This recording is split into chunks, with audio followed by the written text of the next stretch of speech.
મિત્રો ગ્લોરિયસ ચરોતરમાં આપનું સ્વાગત છે। આજે વાત કરીશું એક્સપ્રેસ વે ઉપર અકસ્માત વિશે। આણંદ પાસે સારસા બેડવા રોડ ઉપર એક્સપ્રેસ હાઈવે ઉપર શુક્રવારે વહેલી સવારના 7:15 વાગ્યાના સુમારે બેડવા બ્રિજ તરફ જતા બે ટ્રક વચ્ચે અકસ્માત સર્જાયો હતો। ટ્રકની પાછળ ટ્રક ઘૂસી જતાં પાછળની ટ્રકમાં ડીઝલ ટેન્કમાં આગ લાગી હતી, જેની જાણ તુરંત જ આણંદ ફાયર બ્રિગેડને કરવામાં આવતા આણંદ ફાયર બ્રિગેડની ટીમો 2 ફાયર ફાઇટરો સાથે તુરંત જ ઘટના સ્થળે પહોંચી ગયા હતા અને પાણીનો મારો ચલાવીને આગ પર કાબૂ મેળવી લીધો હતો। જો કે આગને કારણે બંને ટ્રકોની કેબિનોને ભારે નુકસાન થવા પામ્યું હતું।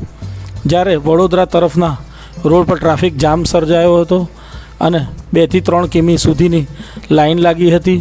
જો કે પોલીસે આવીને તરત જ ટ્રાફિકને કંટ્રોલ કર્યો હતો।